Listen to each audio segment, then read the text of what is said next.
Well, welcome back, my friends, to another episode of Automotive Drama. Today I want to show you something. I don't know if you could see the sparkles or not. I don't know if the camera's letting it be sparkly or not, if you can pick that up. If you ever change your oil, let's see if I can hold this thing. And let me stir it up. Now do you see the sparkles? Hang on, let me set this tool down. Trying not to get oil all over my floor. Do you see that? If your oil ever looks like that, guess what? Let me do it again. Ooh, look at how pretty. That's not pretty, that's expensive. If your oil ever looks like that when you change it, I don't know if you can actually see the sparkles. I don't know if the camera will pick up the sparkles. I know you can see the sparkles in the bottom of the oil pan, and his oil pan's got a bunch of dents in it too. I'll have to tell him about that. I guess I'll just, there's a big chunk of metal in that corner, and there's, I found a couple of things actually in that oil pan, something I don't even know where it came from. Now we do know one of these rods went, but I ain't sure which one, and it looks pretty good under here, but I'm not sure which rod went. I was giving it a look, see I haven't gotten that far, and I really don't want to stick my head underneath the engine hoist as much as least possible anyways.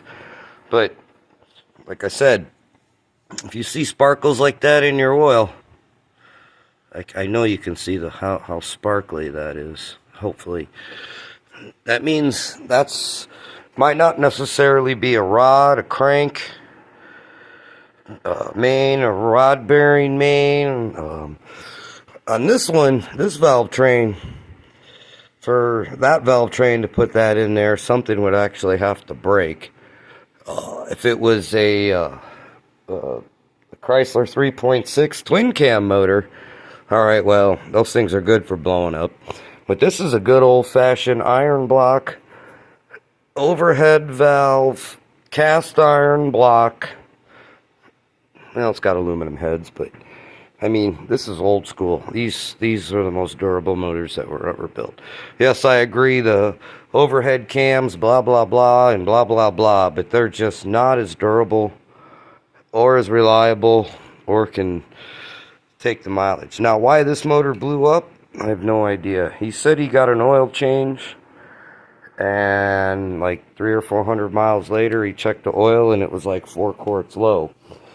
I'm wondering if they forgot to put oil in the damn engine when I have no idea. It should have knocked, I don't know, it wasn't leaking anywhere. It had a little bit of leak, but not 4 quarts worth.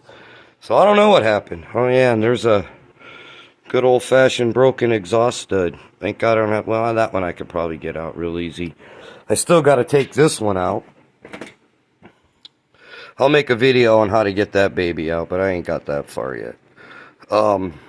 Anyways, thanks for tuning in on this one. I just wanted to give you guys a little tip. If you ever see something like that in your oil, you definitely know you got an internal engine problem. And like always, likes are nice, scribes are better. Question, comment, feel free. You can always remember, use that thumb muscle and ring that bell to watch more videos, and hit the like and subscribe buttons, and you can watch more. If you want to, if you don't, then don't. But anyways, thanks for tuning in. Stay tuned for more, my friends. Have a good night.